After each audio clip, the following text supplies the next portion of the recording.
À l'occasion de la célébration de la fête nationale de la Côte d'Ivoire, le président de la République, Alassane Ouattara, s'est adressé à la nation et a pris plusieurs décisions. Sur le plan social, ces décisions sont le résultat d'un dialogue dans un contexte de cherté de la vie. Ces mesures en faveur des fonctionnaires ont permis la signature ce jour de la nouvelle trêve sociale entre le gouvernement et les syndicats de la fonction publique pour la période 2022-2027. Qu'est-ce qui va fondamentalement changer dans le quotidien des fonctionnaires, des agents de l'État et des forces de défense et de sécurité? Comment consolider la trêve sociale? Mesdames, Messieurs, bonsoir et bienvenue dans cette émission spéciale sur l'an 62, décryptage du discours du président de la République sur le plan social. Ce soir, 4 invités, ils sont tous syndicalistes et des responsables syndicalistes. Monsieur Zali Niania, bonsoir. Bonsoir. Bienvenue sur ce plateau. Je vous remercie. Alors, vous êtes président de la plateforme nationale des organisations professionnelles des secteurs publics et privés de Côte d'Ivoire. C'est bien cela? C'est cela. Merci d'être parmi nous. Très heureux. À vos côtés, nous avons M. Bli Blé David. Oui. Bonsoir, monsieur. Bonsoir, madame. Alors, vous êtes secrétaire général de la Confédération ivoirienne des syndicats libres Dignité. Parfait. Merci d'avoir répondu à l'invitation de la RTI. Ma gauche, M. Yacouba Traoré, bonsoir. Bonsoir. Vous êtes deuxième secrétaire général adjoint de la FESACI, c'est la Fédération des syndicats autonomes de Côte d'Ivoire, CG. C'est exact. Merci. Bienvenue parmi nous. Merci. Et juste à côté de vous, nous avons M. Akanza Kofi Joseph, bonsoir. Tout à fait. Alors bonsoir. Bonsoir. Vous êtes quatrième secrétaire général adjoint de l'UGTC, c'est l'Union générale des travailleurs de Côte d'Ivoire. Parfait. Merci, messieurs, d'être parmi nous pour cette émission spéciale. Alors, je vais vous poser une question d'ordre général avant d'aller vraiment dans le cœur du sujet. Alors, sur différents forums, votre signature de ce jour a fait le tour, je ne vais pas dire que de la Côte d'Ivoire, et même du monde. On lit une satisfaction d'ensemble suite aux annonces faites par le président de la République. Est-ce que vous partagez ce sentiment, Monsieur Yacouba Traoré? Tout à fait. Nous partageons ce sentiment-là, car il découle naturellement des travaux que nous avons eu à faire en fonction des ambitions que nous avons donc développées depuis, je dirais, quelques années. Et le processus véritablement a été enclenché il y a environ 1 an. Et lorsque le dénouement est heureux, vous avez un réel motif de satisfaction. Et c'est bien ce qui nous habite en ce moment. Monsieur Zadniania, alors c'est vrai qu'on vous a connu il y a quelques années, plus, je ne vais pas dire tonique, mais en tout cas aujourd'hui, c'est vrai que la situation s'est apaisée et cette joie est ce qu'on lit un peu partout. Comment vous la ressentez? Mais c'est une grande joie pour nous. Et vous l'avez dit d'ailleurs, parce qu'en 2017, nous avons mené une lutte dont le résultat continue avec les discussions d'aujourd'hui. Donc nous sommes satisfaits. Oui. Et cette satisfaction est due au fait que, premièrement, dans l'histoire de la Côte d'Ivoire, en tant qu'Ivoirien, c'est la première fois qu'un discours à la nation du 6 août a un volet social, parce que ça a été toujours un discours purement politique. Et pour la première fois, le président de la République lui-même annonce des mesures fortes et qui sortent totalement de nos attentes et nos aspirations et qui vont au-delà, n'est-ce pas, de ce que nous attendions. Vous comprenez donc qu'il y a un ruissellement sur l'ensemble de la population, des fonctionnaires qui sont surpris agréablement par ces mots forts et ce discours fort du président de la République. Alors, Monsieur Akanza Kofi Joseph, Madame. Quel est votre sentiment, justement, après ce qu'on a lu et ce qu'on a entendu? Sentiment de fierté, de joie et qui nous anime, du bonheur aussi partagé avec l'ensemble des travailleurs de la République de Côte d'Ivoire. Nous sommes très heureux. Monsieur Bli Blé David, quel est votre sentiment ce soir? Après, évidemment, vous avez signé ce matin un protocole d'accord pour une autre trêve sociale. Mais avant cela, le discours du chef de l'État, le 6 août, et ses annonces. C'est un sentiment de satisfaction. Compte tenu du coût élevé de la vie, quand on apporte une réponse à des difficultés, on ne peut qu'être satisfait. Donc, c'est un sentiment de satisfaction. Alors, ce matin, on vous a retrouvé avec évidemment tout votre staff à l'auditorium de la primature pour signer cette déclaration, c'est un protocole d'accord pour une nouvelle trêve. Alors, qu'est-ce que, après ce discours du 6 août et ce matin, cette signature, comment vous vous sentez ce soir, après ces deux événements historiques? Très bien. Il me sent vraiment très bien.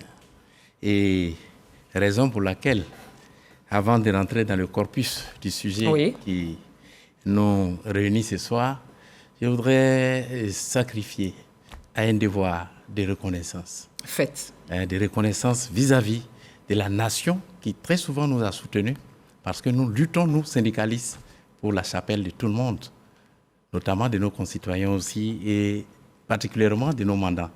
Je voudrais donc ce devoir-là dire sincèrement merci et grand merci au président de la République qui a démontré encore une fois que nous avons de bonnes raisons d'être fiers de lui. Monsieur Akanza, Kofi.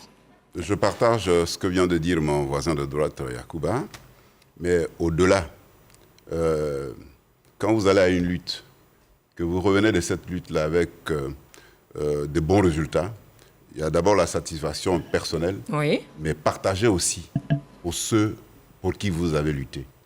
Ici, ce soir, sur ce plateau, vous avez des organisations syndicales qui ont lutté pour des travailleurs, 2000 et quelques travailleurs, fonctionnaires et agents de l'État de Côte d'Ivoire. Il y a les forces de défense et sécurité également qui sont prises en compte. C'est tout le monde. Si vous avez promené votre micro à travers Abidjan et à Côte d'Ivoire, je ne crois pas qu'un seul travailleur ou fonctionnaire dise qu'il n'est pas content. Parce que toutes les rubriques qui concernent le salarié ont été visitées par le chef de l'État. Nous avons demandé, il est souvent écrit, il est écrit pas souvent, Matthieu 7,7, demandez, on vous donnera. Nous avons demandé. Et vous avez été... Il allait au-delà de notre demande. On ne peut qu'être satisfait. Monsieur Bli David, alors, après cette signature de ce matin, le discours, ces deux éléments, votre sentiment?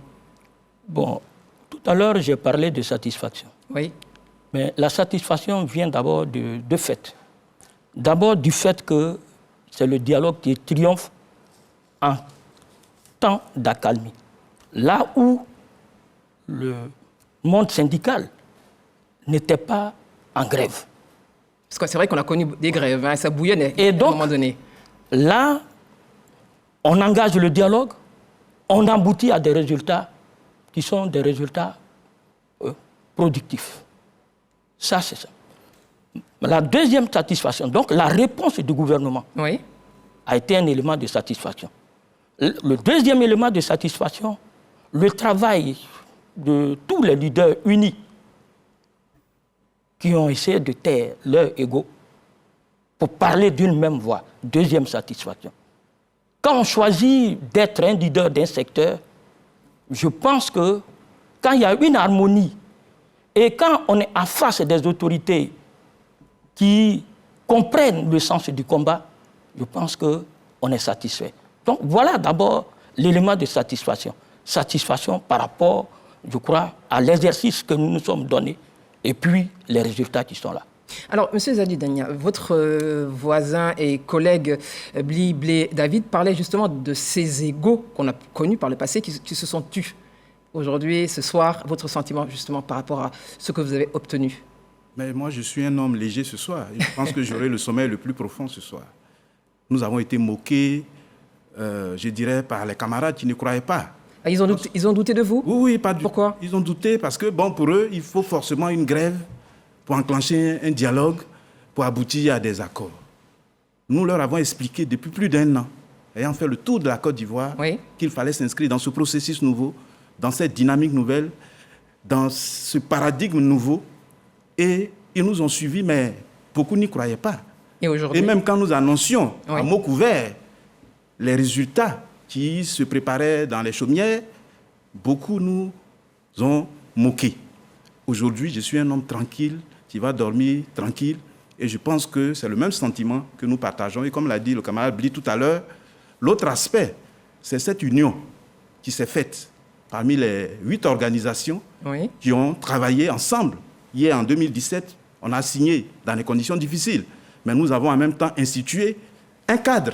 Et je voudrais rendre hommage au Premier ministre, Père à son âme, Amadou Gon, qui a institué quelque chose qui est devenu aujourd'hui une réalité vivante et qui impactent notre pays. Et je suis très, très heureux d'être encore là aujourd'hui pour signer cet accord pour le bien de tout le monde. C'est vrai que cette première trêve a été signée sous feu le Premier ministre Amadou Gon Coulibaly le 17 août 2017 et elle a couru jusqu'en 2022. Alors, on va parler chiffres très rapidement. Dans son adresse à la Nation, le président de la République a dit comprendre des difficultés des fonctionnaires, des agents de l'État et des forces de défense et de sécurité face à la hausse des prix. Alors, au total, 227 milliards de francs CFA vont être payés par an. Rapidement, ces mesures changent le quotidien et comment? Monsieur Zaïd-Nania. Oui, mais ces mesures, comme vous l'avez annoncé tout à l'heure, 227 milliards, je crois bien, par an, ce qui donne 1100 milliards sur 5 ans. Je voudrais rappeler qu'en 2017, à l'issue de la lutte que nous avons menée, le gouvernement avait injecté un peu plus de 350 milliards dans une période de crise. Aujourd'hui, en période de paix, nous obtenons sur 5 ans plus de 1000 milliards. C'est une leçon. C'est une leçon. C'est une grande leçon que nous devons tous, n'est-ce pas, entendre et mettre en œuvre. Et vous devez contribuer également. Et donc, la vie des Ivoiriens change. Parce que quelqu'un qui n'avait pas d'indemnité de logement, parce que je voudrais indiquer que le tiers des fonctionnaires ivoiriens n'avaient pas une indemnité de logement, contribué au logement. On va développer cet élément tout à l'heure. Ça va changer leur vie. Monsieur Akanza Kofi, rapidement. Oui, disons qu'est-ce qui change? Beaucoup de choses changent, mais avant d'y arriver, les plus heureux, c'est nous, l'UGTCI. Depuis 1962, l'idéologie de cette centrale syndicale a été le syndicalisme de participation responsable, l'écoute, l'entente, le dialogue pour parvenir au développement du pays. Aujourd'hui, nos centrales sœurs nous rejoignent dans ce paradigme nouveau et ça paye. On n'a pas besoin de casser pour parvenir. On n'a pas eu besoin de défoncer. Mais là encore, il faut bien que la porte soit ouverte pour qu'on y entre. Le syndicalisme brusque le plus souvent quand c'est fermé, quand c'est pas ouvert. Mais là, ça a été ouvert. Et là, c'est tout à l'honneur du président de la République, du gouvernement ivoirien, du Premier ministre, de Mme Annou Loto, de M. Adama Kamara, qui ont tous contribué à ce que les portes soient ouvertes et qu'on entre et qu'on parle. Nous avons parlé et nous avons obtenu beaucoup de choses. Monsieur Yacouba Traoré. Oui. Alors, justement, sur ce qui va changer très rapidement en ce qui concerne les fonctionnaires, les agents de l'État et les forces de défense et de sécurité. Il y aura vraiment des changements notables dans le quotidien de tout ce que vous venez de citer, notamment les fonctionnaires et agents de l'État que nous représentons ici à travers notre union syndicale, la FESACI-CG, pour dire qu'il y a, et c'est récurrent, la problématique de la vie chère. Mais ce n'est pas le fait que de la Côte d'Ivoire, c'est lié à une économie, une crise économique mondiale. Oui, tout à fait, je sais. La problématique a été souvent posée et c'est partagé partout à travers le monde. Ça se dit, ça se vit, il y a beaucoup de mouvements qui se font. Mais ici, en Côte d'Ivoire, le président de la République, sur sa base, a pris des mesures qui vont impacter justement le quotidien de ses concitoyens et notamment nous, de nos mandats, en ce qui concerne le renforcement de leur pouvoir d'achat. Le problème de se loger est une problématique qui entame suffisamment la bourse des Ivoiriens, notamment ceux qui sont à Abidjan et même ceux de l'intérieur qui s'est attaqué à cela. Il met donc 20 000 francs sur déjà l'existant pour ce qui concerne ceux qui bénéficiaient déjà d'une indemnité contributive au logement. Ils auront donc ces bonus-là de 20 000 francs mensuels. Et à côté de cela, il y a une catégorie, sont autour de 73 000 travailleurs qui ne bénéficiaient pas donc, de cette indemnité contributive au logement.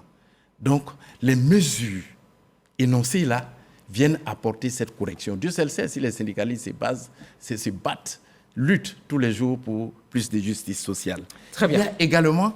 Oui, allez-y. Après, on va lancer l'élément. Le relèvement donc, de l'indemnité de transport.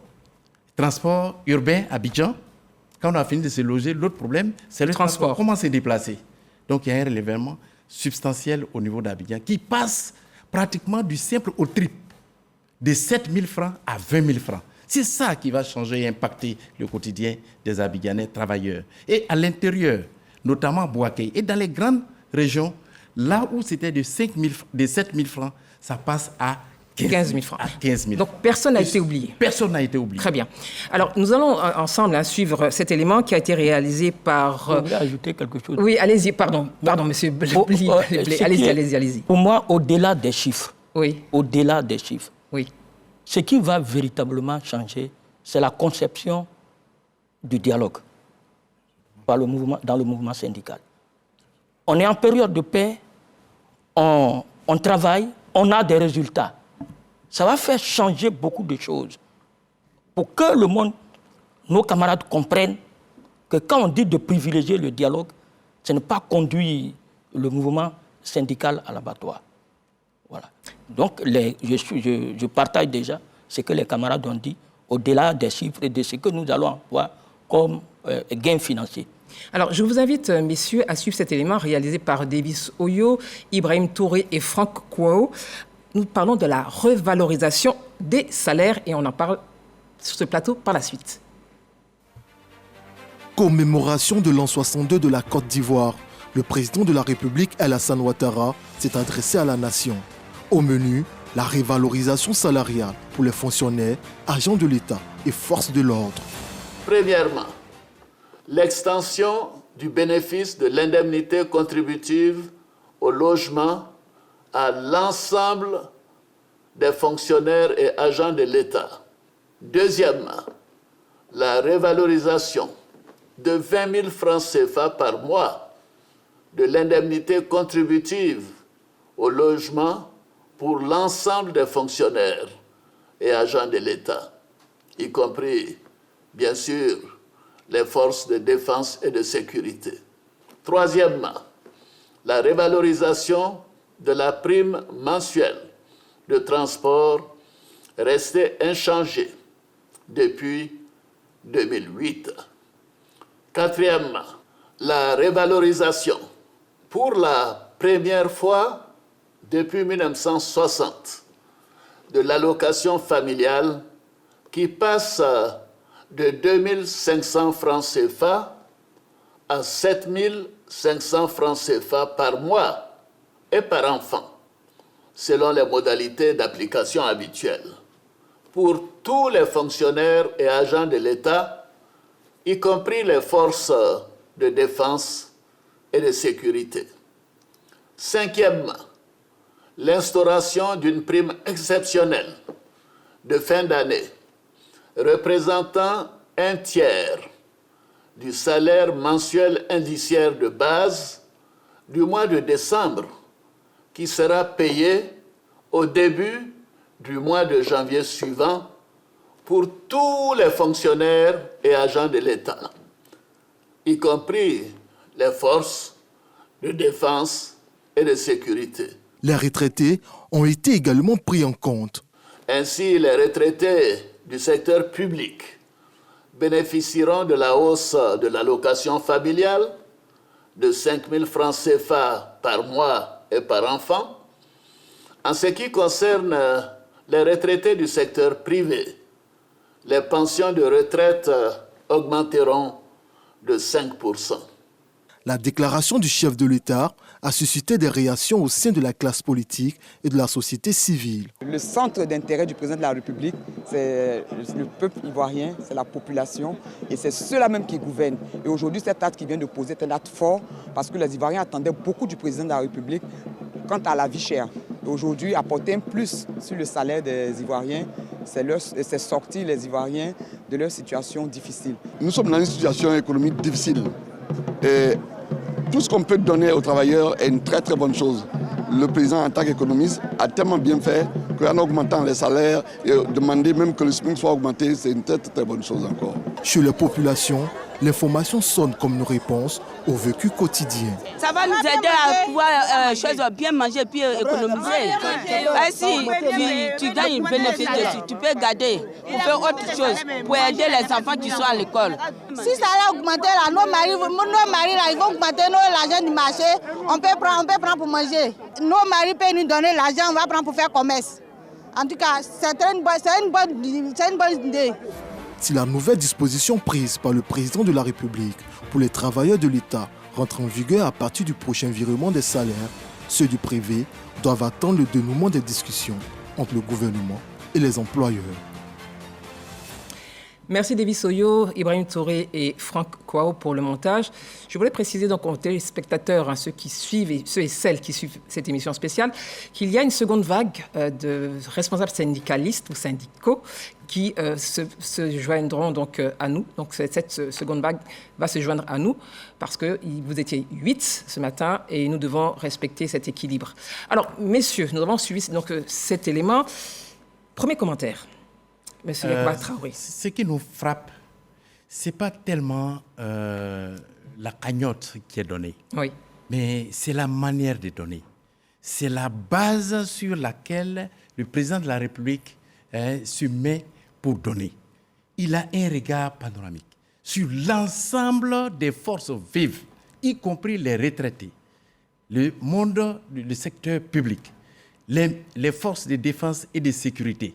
Bien entendu, nous, en avant, en tant que représentant plus de 250 000 travailleurs, en Côte d'Ivoire, que sont les fonctionnaires et agents de l'État, c'est ça, c'est ce qui est frappant. Et lorsque on a lu la constitution donc, de la Côte d'Ivoire, on se rend compte que dans les grands principes, il y a un mot, équité, équité, équité. Le président de la République fait en sorte que la redistribution des richesses dues à la croissance, qui n'est pas encore ce que nous attendons. On est sur la voie? Oui, on est sur la voie, sur la très bonne voie. Et la redistribution se fait très très bien. Tout le monde est touché par la cagnotte présidentielle. Il y a même l'instauration de nouveaux droits salariaux qui nous est accordé, la prime exceptionnelle en fin d'année. Vous l'avez appelée prime ado? Oui, c'est la prime ado. Monsieur Zadidania, justement, on parle de cette prime, c'est les 1/3, normalement c'est calculé sur les 1/3 du salaire. Voilà. Donc, est-ce que quand on regarde justement cette prime, dans le privé, elle existe, on parle du 13e mois, est-ce que c'est quelque chose en fait, on rattrape quelque chose ou c'est entre guillemets peut-être une injustice que des fonctionnaires auraient pu ressentir? Nous ne voyons pas comment vous voyez cela? Les choses de cette façon. Oui. Effectivement, cette demande forte des fonctionnaires s'appuie sur la réalité sociale de fin d'année. Oui. Quand on sait que c'est une période où des dépenses incompressibles, quand on sait que le fonctionnaire est un pion essentiel de la solidarité nationale. Et donc, il a une pression autour de lui. Et nous savons aussi que dans notre milieu, il y a des surendettés. Et quand on a cherché, on voit que ce mois-là est une période qui est à la base du surendettement des fonctionnaires. Donc, il y a un impact socio-professionnel important de cette prime. Donc, nous n'avons pas demandé par rapport à d'autres. Nous avons demandé par rapport à vos réalités. Nous souhaitions un 13e mois. Le président nous a demandé de réformer cette demande. Et finalement, il nous a octroyé, historiquement, comme l'a dit tout à l'heure le camarade Yakuba, une prime nouvelle qui est un droit nouveau. Parce que dans les luttes que nous menons, il y a la révalorisation de l'existant. Ce que nous avons d'ailleurs indiqué. Mais ce qui est important et fort aussi pour les fonctionnaires, pour les syndicalistes que nous sommes, c'est d'arracher et d'instituer de nouveaux droits qui sont du coup inaliénables. Est-ce que vous comprenez? Donc ça, c'est très important. Donc pour nous, il n'y a pas d'injustice. Il y a que les fonctionnaires qui vivent dans la société ivoirienne, dans cette période, sont confrontés aux mêmes réalités que d'autres et souhaitent que leur président, qui est le chef suprême de l'administration ivoirienne, leur apporte un mieux-être. Ce qu'il a fait. Et c'est pourquoi nous saluons que pour nous, cette prime ado est une prime historique dont l'impact va aller grandissant. Parce qu'aujourd'hui, nous avons le tiers, comme nous l'avons dit, près de 33% et 33,33% du salaire. Mais notre souhait, au fur et à mesure, et en tant que syndicaliste, c'est de faire monter les choses au fur et à mesure. Donc, nous sommes très satisfaits de l'instauration de cette prime, au-delà de tout ce que les camarades ont déjà dit. C'est une grande victoire pour le monde syndical ivoirien. C'est une avancée historique. Inestimable. Monsieur Bliblé, David, alors justement, les différents points qui ont été évoqués tout à l'heure dans l'élément de Davis Oyo, quel élément qui vous marque le plus en termes d'avancée? Ça, c'est une question... Mais justement, parce que vous êtes... Oui, c'est beaucoup de points. Mais il y a 5 points. Quel est l'élément, le point qui vous marque le plus, M. Blé David, et pourquoi? Bon, je ne voulais pas répondre à cette question. Pourquoi? En me disant, voilà l'élément qui me marque. Mais l'élément qui me... Si je résume, c'est la réponse du président de la République, qui est pour moi l'élément qui marque. Cette réponse... Vous voyez que vous avez répondu. Cette réponse qui touche pratiquement, compte tenu d'un certain nombre de difficultés, à des points sensibles. Là, sur quel levier qu'il faut s'appuyer pour apporter une réponse aux préoccupations des fonctionnaires et agents de l'État. Ensemble, nous avons discuté. Et lors des discussions, on sait que l'État a beaucoup d'engagements. Mais les fonctionnaires aussi ont beaucoup d'attentes. Donc, le président de la République qui cherche, nous avons fait beaucoup de propositions et qui sait sur quel levier il faut s'appuyer pour apporter une réponse à ces fonctionnaires et à ces agents-là. C'est l'élément c'est ça qui est l'élément de satisfaction. Parce que quand vous êtes en face d'un interlocuteur et que vous lui posez un problème, si celui-ci ne réagit pas, mais la réaction du président de la République a été excellente. Surtout en cette période difficile de cherté de la vie, où tout est devenu pratiquement cher. C'est une réponse qu'il apporte. Bon, il y a des points quand même. Hein. On a le logement, on a le transport, on a l'essence. On sait que l'allocation familiale, l'indemnité de logement, la prime de transport viennent bonifier un peu le salaire. Parce qu'aujourd'hui, le gros problème que les fonctionnaires ivoiriens ont, c'est l'octroi d'un crédit bancaire pour aspirer à avoir un logement. Les quotités cessibles sont difficiles à atteindre. Et c'est pourquoi, de tout temps, on avait demandé l'amélioration de la revalorisation de l'indemnité de logement. Parce qu'on se retrouve, quand vous allez auprès des opérateurs immobiliers, on vous dit le minimum c'est 120 000, 150 000, le minimum. Si vous devez enlever 150 000 sur le salaire d'un fonctionnaire, imaginez celui qui a 300 000, il ne peut plus vivre. Oui, il reste pas grand-chose. Il ne peut plus même pas scolariser un enfant. Alors, je vais demander... Oui. Pour ma part, dites-moi. C'est pourquoi le geste qu'il fait à l'égard, vis-à-vis des 3 revendications qui bonifient le salaire et la cerise sur le gâteau qu'il apporte est une réponse importante. Parce que, Zadil a tout à l'heure souligné, le mois de décembre est un mois de pression intense. Et c'est là où commencent les difficultés des fonctionnaires chaque année. Parce que c'est la fin de l'année, il y a des cadeaux, il y a un certain nombre de choses à faire. Donc, pour nous, et là, il faut le dire, pour nous, il n'était pas question de... Véritablement, on a présenté une revendication de 13e mois, mais c'était pour dire à l'État, donnez-nous quelque chose pour que nous puissions... Non, parce que nous, on ne produit pas, comme on l'a dit, de bénéfices, on le savait, mais on demandait parce qu'on veut corriger un des... On va dire que vous avez été agréablement surpris, c'est cela? Par ce 13e mois, l'acceptation par ce 13e mois? C'est ça. C'est ça, M. Bly? Bon, moi, une prime spéciale, c'est pas le 13e mois, mais c'est une prime spéciale exceptionnelle. D'ailleurs, c'est le terme qui a été qualifié. Parce que c'est un nouveau droit. Voilà. C'est un nouveau droit exceptionnel. Alors, M. Akanza Kofi, alors je vais vous demander, en ce qui concerne le transport, on le sait, il est lié également aujourd'hui à la hausse du prix du carburant. On sait qu'il y a une fluctuation sur le plan mondial. Et alors, c'est un point important. Quand on sait vraiment nos réalités, les réalités des fonctionnaires et des populations. Comment vous avez ressenti justement cette prise en compte de cet aspect lié au transport? Disons que c'était très important parce que, comme disait mon voisin Yacouba, une fois que vous êtes logé, vous devez aller au travail. Votre employeur n'attend pas que vous lui dites que le bus est en panne ou bien que je n'ai pas eu. Vous devrez être à l'heure au travail.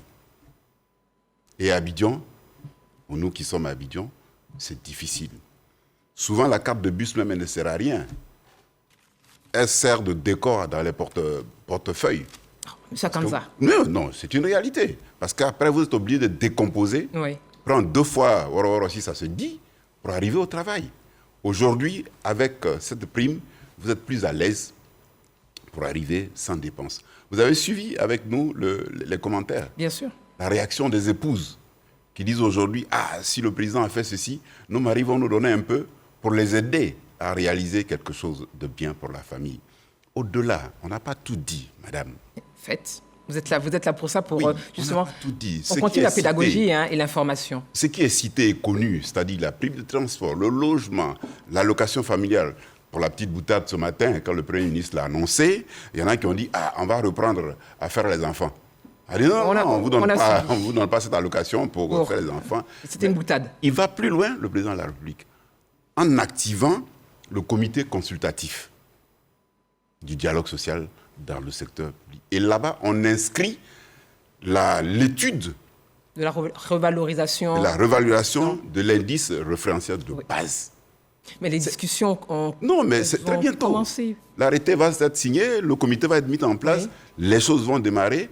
Et tel que j'ai vu la décision du chef d'État qui donne date d'effet à toutes ces revendications, à toutes ces bonifications immédiates, je sais... C'est le mois d'août. Oui, je sais que si le comité est diligent, le comité consultatif s'entend est diligent et que les choses vont vite, janvier prochain ou mars au plus tard, les choses vont changer. C'est dire qu'il est véritablement au cœur.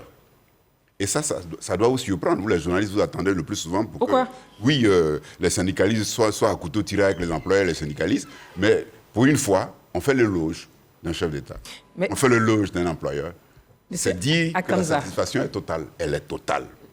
Nous sommes les observateurs avertis et nous avons suivi justement, comme ça a été dit, le dialogue, votre approche, et c'est au bénéfice des populations. Donc nous aussi, journalistes, nous constatons, nous relayons, et c'est pour ça que d'ailleurs que nous sommes là, je suis là avec vous, et avec moi, ce que vous ne voyez pas, des journalistes qui sont là avec vous. Donc sur les chiffres. Allez-y. Sur les chiffres.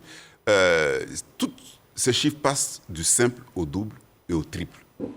Par exemple, l'allocation familiale. Par exemple. Le logement. Il y a, certes, l'équité, mais il y a la réparation d'une injustice que le chef de l'État a faite. Il y en a qui n'en avaient pas du tout. Non seulement il leur donne, mais il rattrape ce qu'ils n'avaient pas déjà. Ça, c'est extraordinaire. C'est l'équité. C'est l'équité. Et ça, nous saluons cela. Nous saluons cela. Alors, monsieur Yacouba Traoré, c'est vrai qu'on a parlé du transport, on a parlé de cette revalorisation, ces allocations. Est-ce que, comment faire en sorte que les transporteurs, justement, parce qu'il y a une allocation, il y a une évolution en ce qui concerne, on va considérer cela comme un appui qui est fait à la population. Comment faire en sorte, justement, que les transporteurs ne pensent pas, justement, à augmenter le prix du transport? Justement, à ce niveau-là, je pense que le président de la République, qui est le premier magistrat de notre pays, est revenu sur la question, notamment la hauteur de la prise en compte en termes de subventions apportées au prix du carburant. Il a même parlé, il est allé dans les détails, il a parlé de l'essence super qui est aujourd'hui de 735 francs. Et je crois que l'État subventionne sa hauteur de 469. Mais c'est énorme. C'est énorme. Et puis, sur également le gasoil, et il y a également une subvention de l'État qui est faite. Ce sont des mesures qui visent à ce qu'il y ait plus de stabilité, en fait. Et donc, avec ces mesures-là, nous pensons que le monde du transport devrait être stabilisé. Parce qu'il est question, dans la vision qui nous est donnée de constater du président de la République, de faire en sorte que les Ivoiriens, qu'il y ait moins de clivages. Et je voudrais enclencher pour faire une petite analyse. Nous parlons de façon parsemée des gains, de l'annonce des différentes mesures. Elles sont importantes, ceci dit. Elles sont très importantes. Mais il faut cumuler pour se rendre compte de leur ampleur véritable et pour savoir que le président de la République a ces soucis-là, qu'il y ait quand même un petit équilibre et que les clivages soient moindres entre une classe et une autre. Pour ce qui concerne les fonctionnaires, vous savez bien que c'est stratifié. Vous avez des fonctionnaires de catégorie D, des catégories C. Il y en a plusieurs trucs, catégorie B, A et ainsi de suite. Mais lorsque vous prenez les mesures au cas par cas, vous vous rendez compte que si un fonctionnaire de la catégorie D ou catégorie C qui n'avait pas droit à l'indemnité contributive au logement et qui l'a désormais, il aura 40 000 francs. Et en plus, il aura 40 000 francs qu'il n'avait pas. Il aura ça, plus les 20 000 francs de bonification qui est apporté à tout le monde. Donc, il aura 60 000 francs. Admettons qu'une catégorie D qui a, je ne veux pas dire le salaire de quelqu'un sur le plateau, c'est beaucoup mieux. Parce que voilà, je ne suis pas autorisé à le faire. Et celui-là va remonter à autour de 50% de ses revenus habituels. Donc, forcément, son niveau de vie va changer. Très bien. Ses enfants vont aller mieux à l'école. Sa femme va mieux participer aux fêtes et aux activités sociales dans sa région et dans sa famille. Elle sera encore beaucoup plus attachée. Bon. Monsieur Yacouba Traoré, je pense qu'on peut aller au-delà. Je vais juste préciser, avant de lancer un élément, que puisqu'on parle du transport, c'est vrai que l'État subventionne, en ce qui concerne le gasoil, c'est 469 francs. Effectivement. Et en ce qui concerne le super, c'est 285 francs. 85 francs pour chaque litre, de façon à ce que on ne ressente pas trop, justement, cette crise mondiale. Alors, nous allons lancer un élément. C'est un élément très rapide concernant... Les chiffres. C'est important. Les chiffres sont importants. Ça permet de comprendre. Alors, nous avons regardé ensemble un élément. Pendant de nombreuses années, jusqu'en 89, depuis 89, les salaires étaient bloqués. Et ils ont été débloqués, certains salaires ont été débloqués depuis l'arrivée du président Ouattara à la tête de la Côte d'Ivoire. Regardons ensemble. Je me félicite de tous les efforts faits par le gouvernement depuis 2011 pour améliorer la qualité de vie des fonctionnaires et agents de l'État, ainsi que des retraités, bien sûr.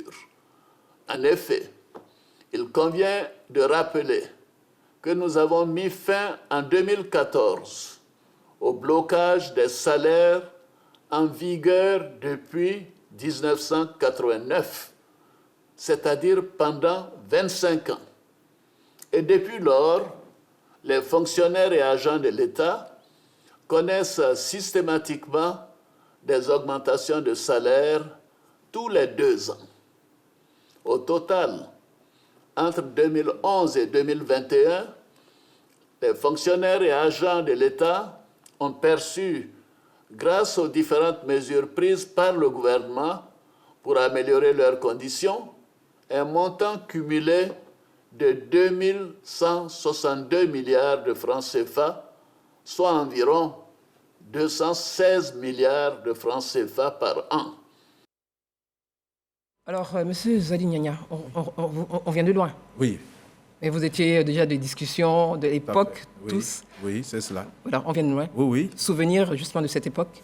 Oui, mais je pense qu'on vient de loin, surtout au niveau des avancements qui ont été bloqués pendant plus de 30 ans et qui ont été débloqués en 2014, puis en 2015 pour l'ensemble des fonctionnaires. Et ce qui fait que tous les 2 ans, les fonctionnaires voient leur salaire s'améliorer. C'est-à-dire que le salaire de base s'améliore tous les 2 ans. Et là aussi, c'est une grande satisfaction parce que ce blocage-là était véritablement un grand problème pour les fonctionnaires. Certains sont allés à la retraite sans l'avoir connu. Comprenez? Oui. Ça veut dire que quand le salaire est bloqué, vous gardez le même salaire en dehors des enfants et tout le reste. Avec un nouveau fonctionnaire qui arrive, si vous n'avez pas des éléments complémentaires, vous avez le même salaire que lui jusqu'à la fin de votre parcours de travail, ce qui est une grosse injustice. Donc ça, c'est une grande réparation de l'injustice. Mais le président ne s'est pas arrêté là. En 2017, lorsque nous avons fait cette grande grève, le président... Vous étiez devant? Oui, bon. Oui, nous étions devant. Nous avons fait cette grande grève. Nous avons abouti à l'obtention de 5 points de revendication sur la réforme de la retraite. En 2012, une réforme avait été prise, qui a été décriée. Le président a accepté de réformer cette réforme.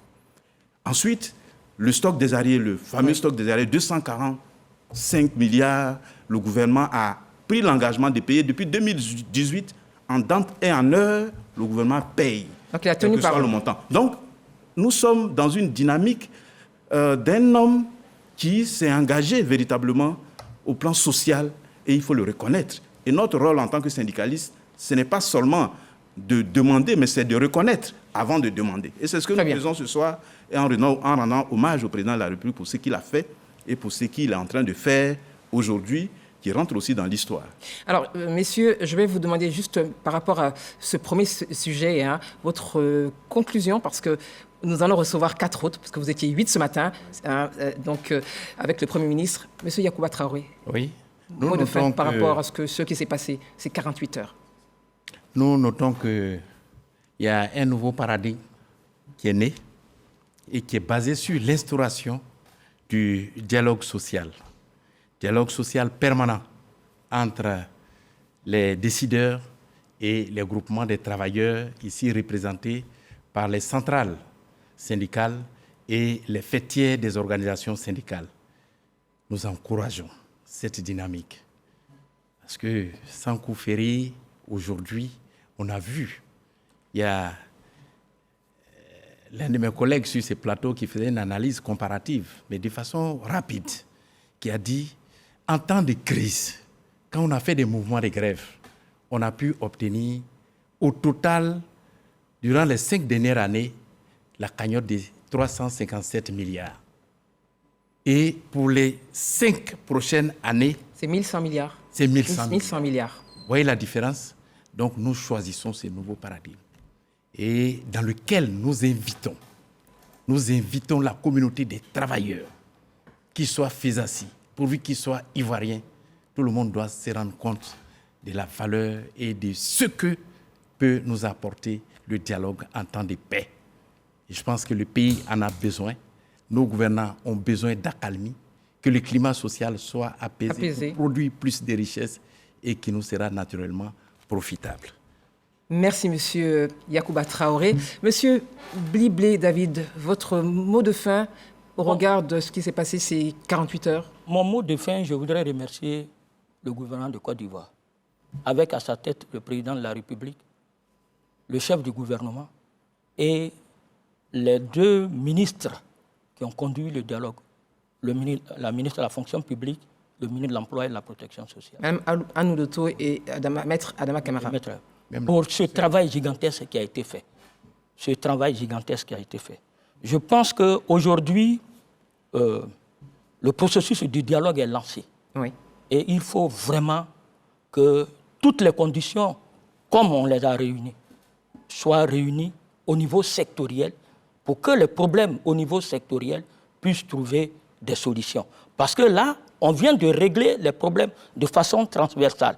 Mais les problèmes au niveau des différents ministères, parce que nous avons eu près de 489 revendications des secteurs qu'on a eu. Donc, ce travail qui a été fait, avec l'engouement que le dialogue est en train de donner aujourd'hui, pour qu'en temps de paix, qu'on travaille. Mais mieux, je souhaite aussi, vivement, le plaidoyer que les 8 organisations ont porté, pour que l'ancien contentieux soit vidé complètement de sa substance en ce qui concerne les sanctions des leaders syndicaux que nous venons encore auprès de nos chefs de l'État, qui a été magnifique pour pouvoir tenir compte de ça. Oui. Merci, Monsieur Blé David, exactement. Monsieur Yanya Théodore. Je voudrais m'associer au remerciement, on l'a déjà fait pour le président de la République, mais au Premier ministre, Patrick Hachi, qui a joué un rôle central dans cette discussion, ainsi que Mme Annou Doto, en qui nous avons trouvé une dame dynamique, très, très diplomate, qui a réussi à faire avancer les choses, ainsi que Maître Camara, dont c'est d'ailleurs le travail de négocier. Merci à eux. Mais pour terminer, je voudrais indiquer que c'est de lancer un appel à tous les camarades, travailleurs, fonctionnaires. Allez-y. Pour que nous nous inscrivions tous dans cette dynamique, comme l'a dit le camarade Traoré. Cette dynamique va apporter beaucoup de choses. Si nous respectons cet accord, je suis convaincu que même avant la fin des 5 ans, le gouvernement ivoirien fera encore de grandes choses. Parce qu'il reste des problèmes à régler. Comme l'a dit le camarade Bliblé. Mais le dialogue se poursuit. Donc cet accord n'est pas la fin, c'est le début d'une dynamique nouvelle, des résolutions tranquilles des préoccupations. Et je souhaite, et c'est un appel que je lance, la question des retraités. Le président a fait quelque chose pour les retraités du privé, 5% d'augmentation. Pour ceux du public, 5 000 francs de plus sur les allocations familiales. Mais je plaide pour que quelque chose de plus soit fait, parce qu'à cet âge-là, les enfants de 15 ans, on n'en a plus du tout. Donc, les retraités attendent aussi qu'un petit plus soit apporté à leur pension. Merci, M. Zadi Nyanya Théodore. Nous allons terminer avec vous. Merci, madame. Je pense que nous allons situer notre conclusion à 2 niveaux. Le dialogue a triomphé. Oui. Le dialogue nous a amené beaucoup de gains. Inscrivons-nous résolument sur cette trame-là. La deuxième chose, c'est l'exemple que la Côte d'Ivoire donne dans la sous-région. C'est le premier pays, sinon l'un des pays, qui a en son sein un Conseil national de dialogue social. La République ne l'a pas créé en vain. Ça vient de payer. Donc, désormais, ça va faire école dans la sous-région et c'est un honneur pour nous, c'est une grande joie pour nous. La dernière chose, c'est que travailleurs que nous sommes, fonctionnaires, agents de l'État que nous sommes, militaires que nous sommes, inscrivons-nous dans cette voie et méritons ce qu'on vient de nous donner. Je veux dire quoi? Si vous devez être à votre bureau à 7h30, soyez... Exemplarité. Exemplarité, vous avez tout dit. Merci. Merci, M. Yacouba Traoré. Merci, M. Akanza Kofi Joseph. Merci, M. Bliblé David. Et merci, M. Zadi Nyanya Théodore. Je vous invite donc, mesdames, messieurs, qui suivez cette émission spéciale, à suivre cet élément sur la trêve sociale. Et nous retrouvons les 4 autres syndicalistes qui ont signé ce matin ce document historique avec le Premier ministre. De connaître une croissance forte d'environ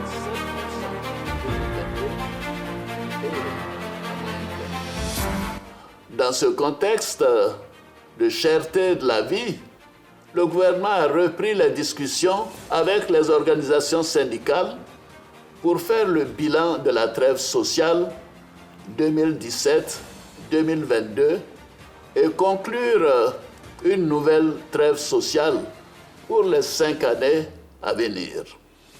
Je voudrais tout d'abord me réjouir des résultats de la dernière trêve sociale conclue en août 2017 entre les syndicats de fonctionnaires et le gouvernement. J'ai noté avec satisfaction la volonté des organisations syndicales de privilégier le dialogue comme principal moyen de revendication sociale. Après 2017, c'est la 2e fois que le gouvernement du président Alassane Ouattara obtient une trêve sociale avec les différentes centrales syndicales. Cette nouvelle trêve devrait asseoir une prévisibilité de la gestion macroéconomique de la Côte d'Ivoire. Un gouvernement écoute, dialogue et surtout prend en compte donc, les actes de ce dialogue, tant au niveau politique qu'au niveau économique, social. Donc le fait d'apporter des réponses déjà aux préoccupations des travailleurs nécessite donc une autre attitude, l'attitude de trêve, de confiance mutuelle. Je pense que tout va ensemble. Hein, on parle, on discute, on prend des mesures pour donner des réponses donc, à des préoccupations. Après, écoute, c'est au secteur d'être reconnaissant. Donc tout fonctionnaire qui bénéficie de cette mesure ne peut qu'être heureux en ce jour, surtout pour les perspectives. Les négociations, il y en aura toujours au niveau des centrales. Et donc si aujourd'hui nous aboutissons à un dénouement heureux, partiel, nous pensons que les négociations vont continuer pour que nous ayons toujours un climat apaisé en Côte d'Ivoire. Ce compromis entre le gouvernement et les centrales syndicales devrait courir jusqu'en 2027. Alassane Ouattara est la cause, la source de cette trêve qu'on remarque, qui a commencé depuis 2017. N'oublions pas, c'était l'armée qui s'est soulevée. C'est l'une des dernières fois d'ailleurs où l'armée de Côte d'Ivoire s'est soulevée et il n'y a pas eu de changement de régime. Et pour cela, pour ce qu'il a fait, pour son écoute à l'endroit de son armée, pour son écoute à l'endroit de sa population, Alassane Ouattara est l'artisan de la trêve que nous constatons. Il y a eu une trêve entre l'État de Côte d'Ivoire et les centrales syndicales de 5 ans que le président Rétréman a renouvelé. Vous avez vu que le respect de cette trêve sociale a rapporté quelque chose aujourd'hui dont les syndicalistes peuvent être fiers. Donc je pense qu'il est bon pour tout syndicaliste de renouveler encore cette trêve sociale pendant 5 ans encore, pour que ce que nous avons obtenu, nous puissions obtenir plus que cela parce que dans les 5 années à venir encore, il peut y avoir encore beaucoup plus de choses intéressantes pour la Côte d'Ivoire et pour le monde syndical et pour la population, pour les fonctionnaires, pour le privé. La révalorisation salariale pour les fonctionnaires et agents de l'État, y compris forces de l'ordre, doublée de la hausse des pensions de retraite, sont les éléments clés de l'engagement du gouvernement à améliorer les conditions de vie des travailleurs. Justement, ce lundi 8 août 2022, le Premier ministre Patrick Haché a présidé la cérémonie de signature de la nouvelle trêve sociale entre le gouvernement et les syndicats de la fonction publique. Cette signature intervient à la suite d'un processus de négociation qui s'est déroulé en 2 phases. La première a consisté en une série de rencontres entre le comité interministériel, les centrales syndicales, les fêtières et les syndicats de base des ministères techniques. La seconde phase des discussions, conduite par le Premier ministre Patrick Haché lui-même, a permis de finaliser les négociations afin d'aboutir à la nouvelle trêve sociale couvrant la période 2022-2027. Merci Davis Oyo et nous retrouverons 4 autres acteurs de ce jour historique. Bonsoir Soro Mamadou. Bonsoir et surtout bonne fin de l'indépendance parce que ce 62e anniversaire restera gravé dans nos mémoires et dans nos consciences pour l'éternité. Alors, vous êtes secrétaire général de la centrale syndicale Humanisme. C'est bien exact. Ça. Exact. Je suis un humaniste. Vous êtes un humaniste. En tout cas, merci d'être là. Merci infiniment à vous. Alors, vous êtes monsieur Yves Kodibo. Oui, c'est cela. Bonsoir, monsieur. Merci d'être là. Mes hommages mérités. Merci, monsieur. Alors, je rappelle que vous êtes secrétaire général de l'Union nationale des travailleurs de Côte d'Ivoire, UNATERCI. C'est cela. Bonsoir, monsieur. Bonsoir. À côté de monsieur Soro Mamadou, nous avons monsieur Jean-Yves Abonga. Bonsoir, monsieur. Bonsoir, madame. Merci d'être parmi nous. Alors, vous êtes président de l'intersyndicale des fonctionnaires de Côte d'Ivoire. C'est bien cela? Parfait. Merci. Et enfin, monsieur Silla Vazoumana. C'est ça. Bonsoir, monsieur. Bonsoir, madame. Merci d'être parmi nous. Merci bien. Alors, vous êtes président de la coordination des syndicats de la fonction publique COSIFOP. C'est ça. Alors, messieurs, je pense que vous avez dû suivre la première partie du débat de cette émission spéciale. Et nous allons, avec vous, parler du dialogue social, qui est un élément important qui a conduit à la signature de ce protocole entre le gouvernement et vous-même. Alors, comment justement cela a été? Parce que nous, on ne voit que le résultat. Monsieur Soro Mamadou, on vous a vu, vous avez pris la parole. Et je pense qu'avant vous, vos collègues ont dit qu'il y avait une unité entre vous. Alors, comment cela s'est préparé dans les discussions? Ça a été facile? Sans rentrer dans les secrets qui ne concernent que vous et le gouvernement. Mais comment cela s'est passé en réalité dans les discussions? Permettez que je situe d'abord l'enjeu de ce protocole d'accord. Oui. Il répond à 4 grands éléments. Le premier, c'est vraiment la consolidation de la paix sociale qui participe à la cohésion nationale, donc à créer un environnement favorable pour les investissements. Et donc, plus il y a des investissements, il y aura plus d'entreprises et plus d'emplois. Et s'il y a plus d'emplois, vous allez voir que l'emploi va être plus stable et ça va participer à améliorer la croissance de notre pays. Le deuxième enjeu, c'est de répondre effectivement à une administration plus dynamique, plus performante, en améliorant les conditions sociales de vie. Ceux-ci auront de l'émulation au travail et donc vont effectivement être assidus. Ils vont être excellents au travail, mais aussi ils vont participer à la lutte contre la corruption. Et tout cet environnement va être encore un environnement favorable aux investissements. Le troisième élément, c'est de participer effectivement à faire en sorte que la Côte d'Ivoire soit une Côte d'Ivoire de solidarité par la redistribution, le ruissellement des fruits de cette croissance sur l'ensemble des segments de la population. Et je crois que ce protocole répond à ces défis. Et enfin, pour dire que cela va aussi permettre de faire en sorte que nous allions à la transformation structurelle de notre économie. Et donc, c'est un grand défi qui se présente à nous. Et donc, responsabilité également. Ce n'est pas une signature légère. Elle est importante pour l'avenir de notre pays. Et donc, pour dire que ce que le président de la République vient de faire, il nous a démontré purement et simplement que, effectivement, quand on met en place des outils de dialogue social franc et que nous nous engageons de façon claire et nette, eh bien, le résultat, il est plus que lorsque nous sommes en situation de conflit. La trêve de 2017 à 2022 nous a permis d'obtenir 357 milliards. Aujourd'hui, dans un climat de paix, nous avons décidé de consolider la paix et voilà que nous avons un accord qui nous fait 1135 milliards. On a triplé le gain.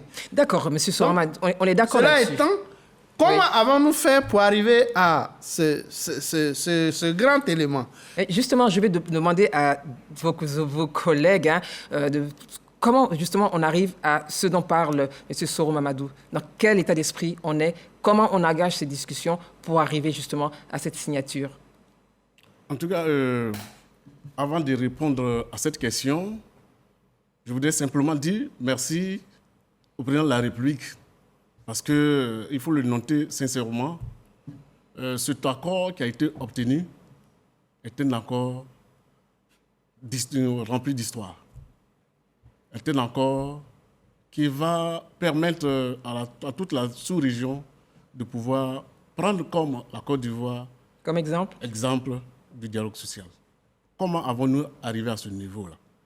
Nous étions sereins. Les organisations syndicales qui se sont mises ensemble, les 8, ont été unies. On se parlait. On a l'impression que c'est une première ou bien il y avait des dissensions par le passé? Je peux dire que c'est une première, je peux le dire ainsi. Parce que chacun a laissé tomber son ego. Et on s'est parlé, on communiquait ensemble. Et des fois, il y a des questions qui font fâcher. Et on sort, on se concerte, de telle sorte qu'on puisse arriver à convaincre nos interlocuteurs. Donc, ce dialogue qui a permis d'avoir cet accord-là a été bien construit par les organisations syndicales, les 8. En tout cas, c'était très bien passé. Et je voudrais aussi dire merci à nos interlocuteurs, parce que c'est aussi important. Le ministre de l'Emploi et de la Protection sociale a été un pion essentiel, sans oublier Madame la ministre de la fonction publique, qu'on appelle affectueusement maman, parce qu'elle était présente, elle était prête à pouvoir répondre à toutes les questions, même des fois même de pouvoir convaincre celui qui l'a envoyé. Il était notre avocat aussi. Sans toutefois oublier Madame le ministre de l'Éducation nationale, Mariétou Kone. Alors, merci, M. Yves Kodibo. On va demander à M. Sila Vazoumana. Alors, justement, à ce niveau, rapidement, et après, je vous passerai la parole, M. Jean-Yves Abonga.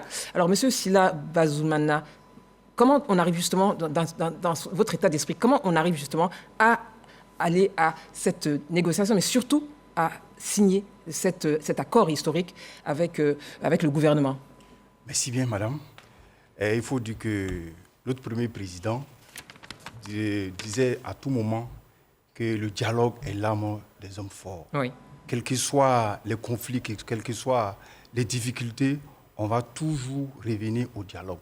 Donc le dialogue, je peux dire, est déjà dans notre germe. Donc au niveau des organisations syndicales, le dialogue a été vraiment facile. Le dialogue était d'abord notre manière d'être. Et ces discussions nous ont renforcés dans notre position.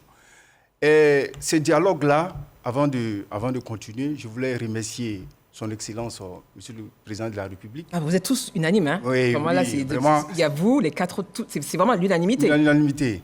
Et à cela, il faut véritablement remercier Madame la ministre de la fonction publique, Madame Anne Oloto Désiré, qui était parmi nous, qui était aussi un grand facilitateur. À ces remerciements, il ne faut pas oublier aussi Maître Camara de l'Emploi et de la Protection sociale, et les 2 grands ministères qui emploient les fonctionnaires, qui sont le ministère de l'Éducation nationale et de l'alphabétisation, Mariétou Kone, et le ministre de la Santé, de l'Hygiène publique et de la couverture maladie universelle, M. Pierre Demba. Donc, toutes ces personnes-là ont facilité le dialogue. Et c'est ce qui a fait que, de façon unanime, nous étions heureux d'avoir tous ces retombées en période de paix sociale. Et c'est pourquoi nous, de façon unanime, on était d'accord pour la signature de cette trêve sociale. Alors, Monsieur Yves Kodibo, votre sentiment justement, avant qu'on ne parle justement même du dialogue social, parce que c'est bien de l'avoir, il faut pouvoir le préserver et maintenir cette discussion. Votre sentiment justement par rapport à ce qui s'est déroulé? C'est d'abord un sentiment de joie. Mon nom c'est Jean-Yves Abonga. Hein. Oui, Jean-Yves Abonga. C'est un sentiment de joie. Et de joie parce que nous sommes en train de créer l'histoire. Ce qui s'est passé depuis samedi, la déclaration du chef de l'État, c'est quelque chose d'historique. En Côte d'Ivoire, on n'a jamais vu cela. Mais cela provient simplement, et ça me permet en même temps de saluer la mémoire de son Excellence M. Gon Coulibaly, avec qui nous avons échangé en 2017. Et il nous a dit ceci en substance, pour résumer l'économie de ses propos. On peut négocier dans la crise, mais on peut aussi négocier dans la paix. Oui. Notre pays a besoin de paix pour se développer. Est-ce qu'on choisit toujours de négocier dans la crise ou dans la paix? Et vous avez choisi? Je vous tends la main pour que nous puissions mettre en place. Et vous avez choisi? Nous avons choisi de négocier dans la paix, de faire la promotion du dialogue social, de faire en sorte que la négociation collective soit de mise. Et cette négociation, aujourd'hui, vient couronner cet engagement qu'on a pris avec lui. C'est pourquoi je voudrais saluer sa mémoire, mais également féliciter et remercier M. le Président de la République, sans qui ce dialogue ne peut pas se faire. Un dialogue, ça sous-entend deux parties. Absolument. Voilà. Et en tant que premier magistrat de notre pays, il a pris l'engagement de mettre le dialogue au cœur de la résolution des préoccupations des Ivoiriens. Alors, le féliciter pour cela. Oui. Mais dit également que si ce dialogue a réussi, c'est parce que le côté syndical, les partenaires sociaux se sont rassemblés. Donc l'union. Dans l'union. Oui. Les fonctionnaires ont réclamé, ont revendiqué cela depuis longtemps. Mais qu'est-ce qui bloquait alors? On parle de l'intérêt général des fonctionnaires de la Côte d'Ivoire. Pourquoi il y a juste mois? Bon, pour ne pas trop rentrer dans le débat, les égos se sont tus. Très bien. Et nous avons fait en sorte que le vœu cher des fonctionnaires soit aujourd'hui une réalité.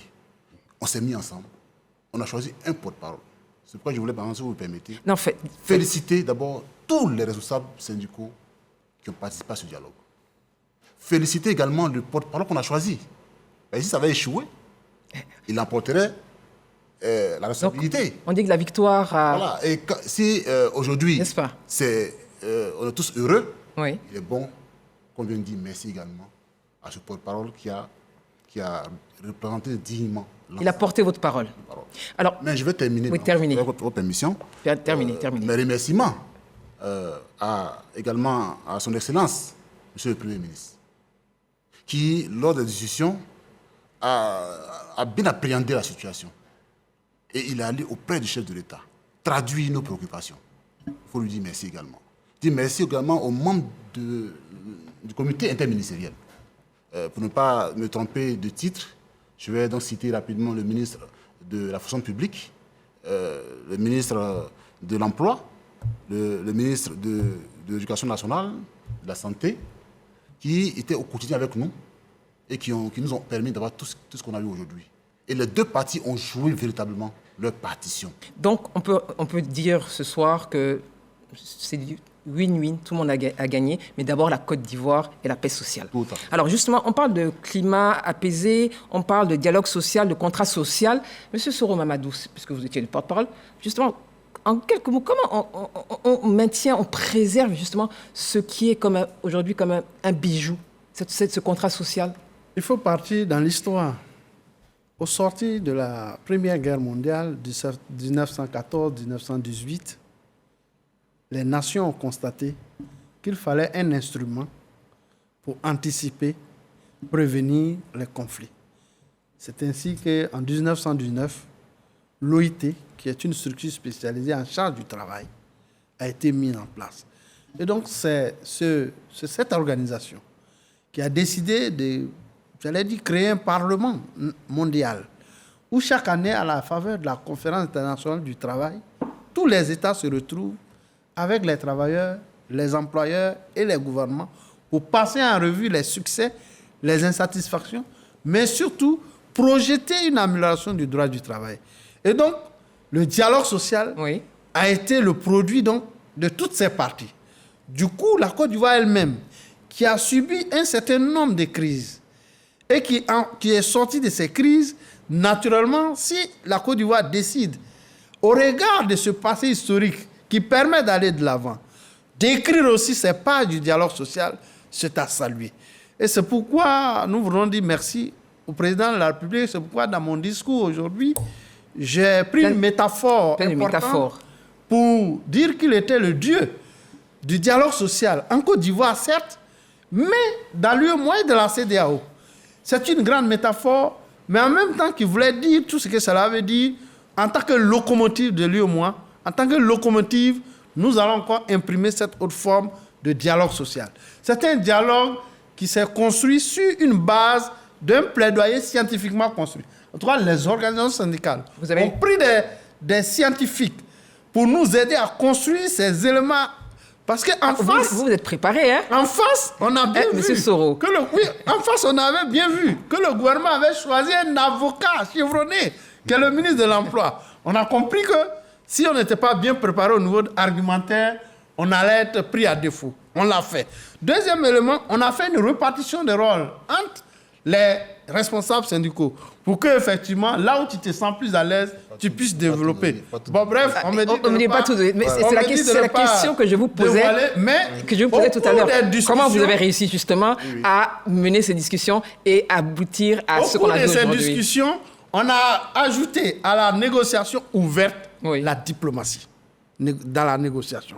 Ce qui nous a permis vraiment, là où il y avait des zones de blocage, quand on dit la nuit porte conseil, c'est de continuer la discussion pour que demain les positions puissent évoluer. Et donc, moi, je pense que ça a été une belle histoire, une belle expérience qui va effectivement inscrire la Côte d'Ivoire au pays des nations qui pratiquent le dialogue social et le vrai, parce que nous avons changé la maxime qui disait qu'on prépare la guerre en temps de paix. Là, nous avons changé cette maxime. On prépare, on consolide la paix sociale en temps de paix sociale. Très bien. Et donc, nous sommes vraiment à l'intérieur de ce dispositif. Et c'est pourquoi, lorsque, à un moment donné, il a été question de calculer les différentes phases, nous nous sommes rappelés d'une image forte que notre grand-père nous avait donnée. Il nous avait dit, mon fils, c'était en 6e, écoute, avant d'aller, puisque j'étais à Ferke et puis nous on était à Korogo, il dit, avant d'aller prendre ton car, tu viens, je te donne 5 francs. Je me suis dit, 5 francs CFA? Mais attends, le vieux n'est pas sérieux. Mais effectivement, le matin, quand même, je suis allé. Et qu'est-ce qui s'est passé? Il a sorti de sa poche un billet. Mais j'étais petit, c'était un billet, un nouveau billet de 1000 francs. Déjà, de 5 francs à 1000 francs, pour un élève de 6e, c'était beaucoup. Mais au moins, je devais arranger mes affaires. Ce billet est sorti et tombé. Et j'ai cru voir 3 billets. Parce que quand ils sont nouveaux, ils sont collés. Et quand j'ai déplié, j'ai vu que c'était 5 billets de 5 000. De 1000 francs. Et 5 billets de 1000 francs. Ça fait 5 000. Ça fait 5 000. Oui. Et quand on devait calculer, on s'est concerté, on a dit, prenons cette maxime, envoyons à son Excellence le Président de la République. Très bien. En tant que père, qu'il fasse preuve de sa générosité.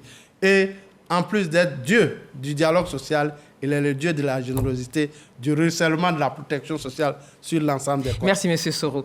Alors, dites-moi, comment justement, parce qu'on parle de ce contrat social, quel est aujourd'hui donc le mécanisme de suivi? Parce qu'il va falloir suivre, il va falloir mettre en œuvre aussi dans certains ministères pour un suivi. Comment? Qu'est-ce qui va se passer justement après? Aujourd'hui, nous sommes le 8 août. Qu'est-ce qui va se passer à partir du 9, du 10 et les jours à venir?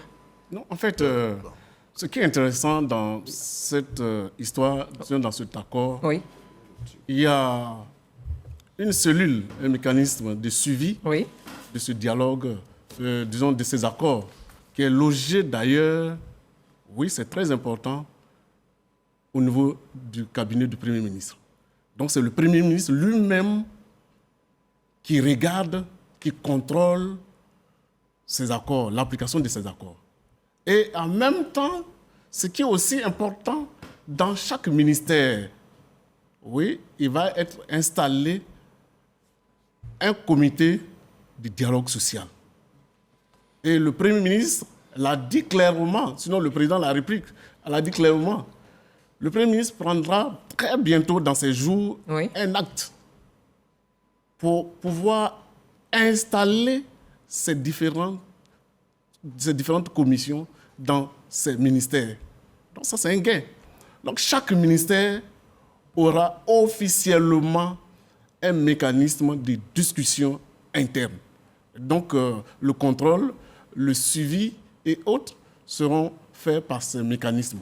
Donc c'est un comité de suivi dans tous les ministères. Dans tous les ministères. Commission de dialogue social, mais le comité de suivi est logé à la primature. À la primature. Mais dans les ministères, il y a des démembrements. Les démembrements seront là-bas. Tout à fait. Donc ce comité qui est logé au cabinet du Premier ministre regardera toutes ces différentes commissions qui seront installées. On va penser que vous êtes M. Yves Kodibo et M. Sila Vazmona. On va se dire, est-ce que c'est vrai? Parce que c'est ce qui s'est dit. Vous êtes fort, vous êtes puissant, parce que vous avez quand même presque 254 000 fonctionnaires derrière vous.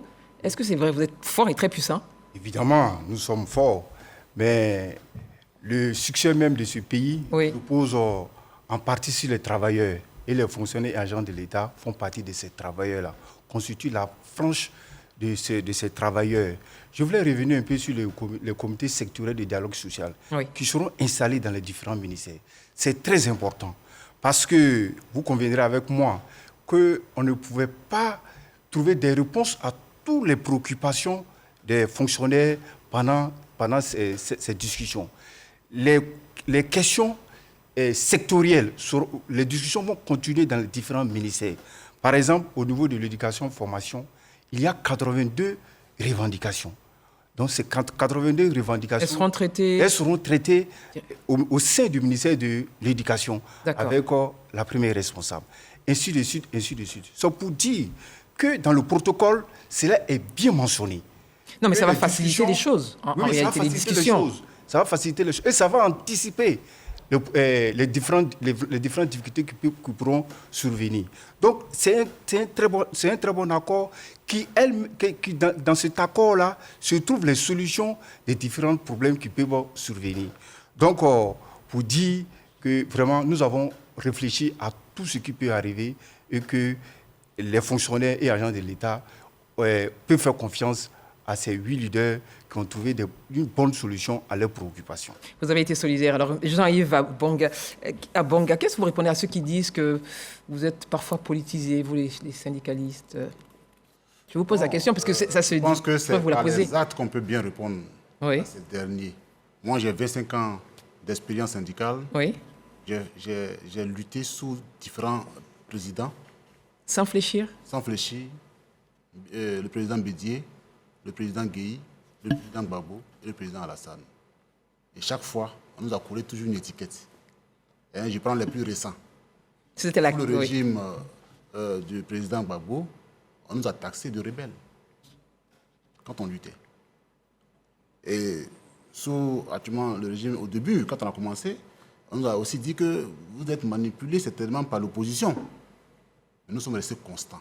Je pense que par les actes que nous avons posés depuis les 25 ans, on a pu apporter des réponses aux préoccupations des travailleurs auprès du gouvernement. Mais je voulais revenir sur la question que vous avez posée tout à l'heure, sur le suivi. Oui, le comité de suivi et sur le plan sectoriel, ceux qui seront installés dans les ministères. Il y a donc un comité qui sera mis en place au niveau de la primature, qui existe déjà pour la première trêve qu'on a signée, et qui sera certainement renforcé pour nous permettre justement de faire le suivi. On a demandé, par expérience de la première trêve, que dans chaque ministère, nous puissions donc créer des commissions sectorielles là-bas pour pouvoir justement travailler et adresser les préoccupations des travailleurs.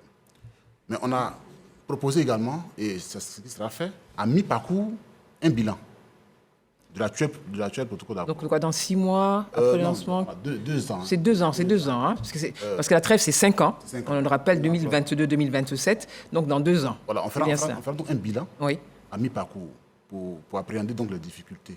Mais je voulais aussi me permettre de revenir sur un élément important. Faire même la comparaison de 2 paradigmes, si vous le permettez. Le paradigme ancien. Tout à l'heure, je l'ai dit, sous les différents régimes-là, on a eu à lutter. Moi, j'ai signé tellement de préavis de grève que je ne sais même plus combien. Hier. Et en 2017, quand on a échangé avec le Premier ministre Amadou Coulibaly et qu'il a tendu la main, on est passé à un nouveau stade, un paradigme nouveau. Hier, pour avoir un acquis précis, il nous fallait au moins 10 ans. Et aujourd'hui ? On a l'impression que ça a été très vite. Est-ce que c'est une illusion ou voilà. Mais confirmé ? Aujourd'hui, c'est 5 ans. Hier, pour obtenir quelque chose du gouvernement par la force, mais c'était pas facile. Il y avait des sanctions. Et vous pensez que ces sanctions n'étaient pas méritées ? C'est une question. Bon, moi, je pose cette question. Le débat sur cette question-là... Non, parce que vous parlez de la force. Alors, il y a quand même des autorités qui dirigent. C'est vrai que vous jouez votre rôle, de défendre des fonctionnaires, et vous avez des droits. Parce que, on va dire, c'est constitutionnel, vous avez ce droit. Oui. Mais après, il y a quand même un État. Donc, vous parlez de force, ma question, elle demeure. Les réglementaires existent pour ce type de cas. Tout à fait. Voilà. Mais ce que je veux relever ici, ce n'est pas toutes les sanctions. Je veux dire simplement que dans l'ancien paradigme, on obtenait des résultats, certes, mais ce n'était pas à la hauteur des attentes des travailleurs. Et il y avait des dommages. Aujourd'hui, sans qu'on ait à faire un mouvement de grève précis, sans qu'il y ait de crise, on a pu donc obtenir quelque chose de conséquent. Alors justement, qu'est-ce qui a changé ? Parce que là, vous faites l'historique, c'est bien de partir de... Oui. Il y a un référent, il y a une histoire. Tout à fait. Mais qu'est-ce qui a fondamentalement changé, M. Soro ? Vous êtes le porte-parole de vos collègues. Je pense que... Les camarades, c'est comme ça que vous vous appelez. Oui, absolument. Les camarades, pour faire tomber toutes les classifications des grades. Et comme on est vraiment des travailleurs, nous sommes tous égaux. Et donc, ce qui a fondamentalement changé, d'abord, on peut dire, quand on se développe, on gagne en maturation. Que ce soit l'État, que ce soit les syndicalistes eux-mêmes, nous tous, nous avons gagné en maturation. Et les différentes expériences passées servent pour l'avenir. Donc, on peut dire effectivement cette évolution est positive dans les deux sens. Deuxième élément, je pense que nous nous sommes beaucoup formés, en tout cas en ce qui nous concerne les syndicalistes, et aussi, il y a eu un changement au niveau des gouvernants. Ça aussi, c'est l'autre réalité, parce que souvenez-vous que c'est depuis septembre 2021 que ce processus a commencé, par le recueil de revendications et préoccupations. Et quand nous sommes arrivés à une synthèse, nous avons exigé que chacun des ministres puisse encore refaire le même processus avec les structures de base. Cela a été fait. Mais quand nous avons fini, nous avons encore demandé qu'il y ait des séances d'écoute avec l'ensemble du corpus. Cela a encore été fait. Donc il y a eu une écoute. Voilà. Vous voyez que nous sommes dans une posture où effectivement l'autorité et les gouvernants sont disposés à écouter, mais surtout à pratiquer, à exercer, à implémenter le dialogue social lui-même. Donc, parce que dans tout pays, ce sont les gouvernements qui impulsent la marche.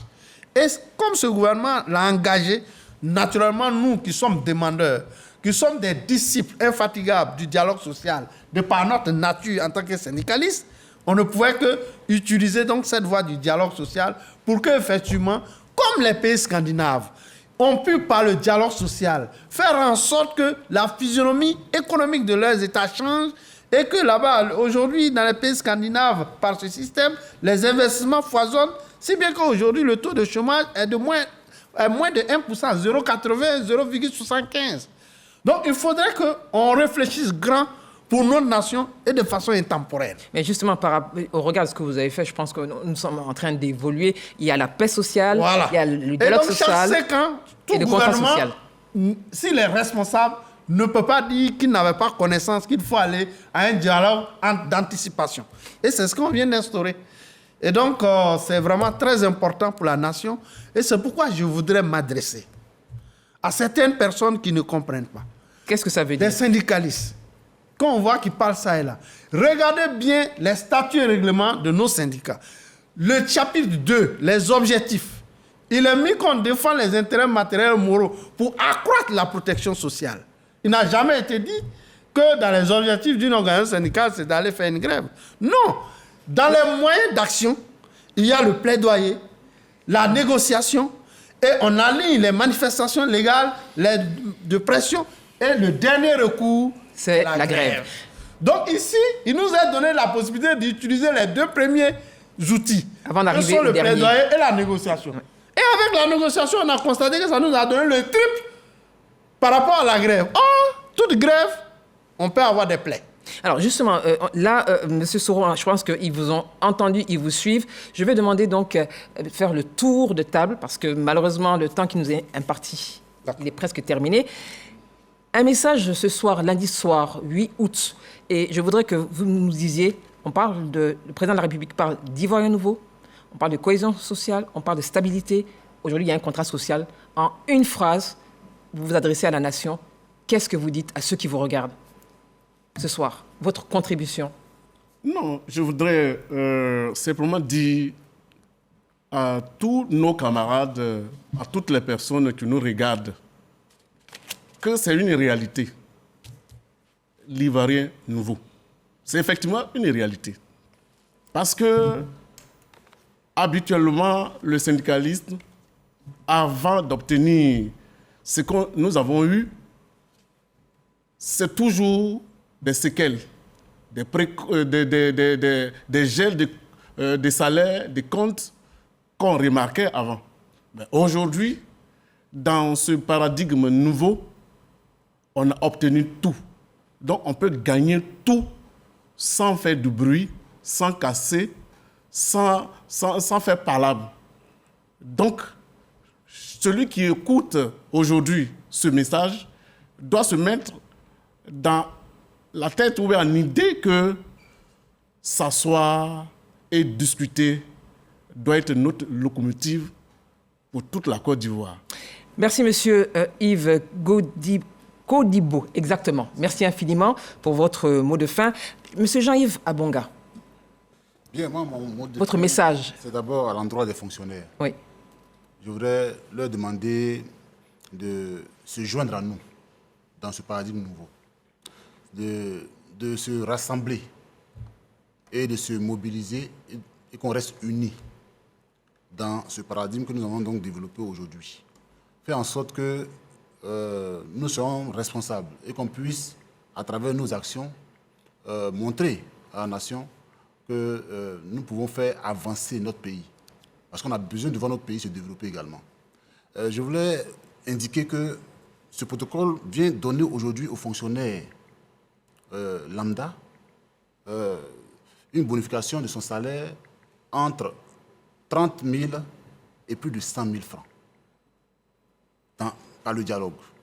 Donc si on demeure ensemble, oui, unis dans ce paradigme, on est sûr d'obtenir beaucoup plus que cela.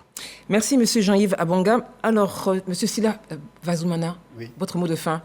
Mon mot de fin, c'est un appel à l'ensemble des Ivoiriens. Il y a un Ivoirien nouveau. Et l'Ivoirien nouveau, c'est de revenir au principe de notre premier chef de l'État, qui est le dialogue. Le dialogue est l'âme des hommes forts.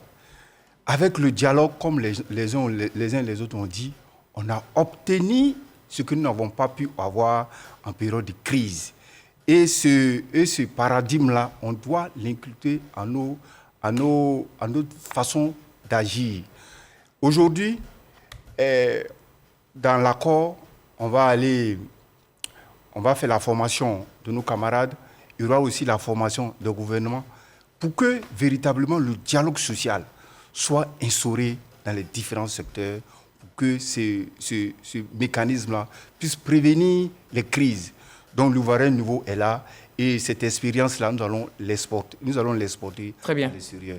Merci. Merci, Monsieur Sila Vazoumana. Monsieur Soro Mamadou, vous avez 1 minute Et je sais que vous saurez être... Vraiment excusez parce que je dois aussi honorer un devoir. En venant, beaucoup de travailleurs du privé nous accompagnent. Vous avez 1 minute, nous avons des impératifs, M. Soro. Leur dire qu'il y a le SMIC qui sera revisé et les minima catégoriels. Donc ça, c'est suit. Deuxième élément, c'est de dire aux fonctionnaires agents de l'État, pour mériter les efforts substantiels de 1135 milliards que le gouvernement consent à nous, il faut qu'on soit assidu au travail. Très bien. Il faut qu'on soit des vecteurs de lutte contre la fraude. Il faut qu'on fasse en sorte que le service public de Côte d'Ivoire devienne efficace et performant. Et dire merci à son Excellence.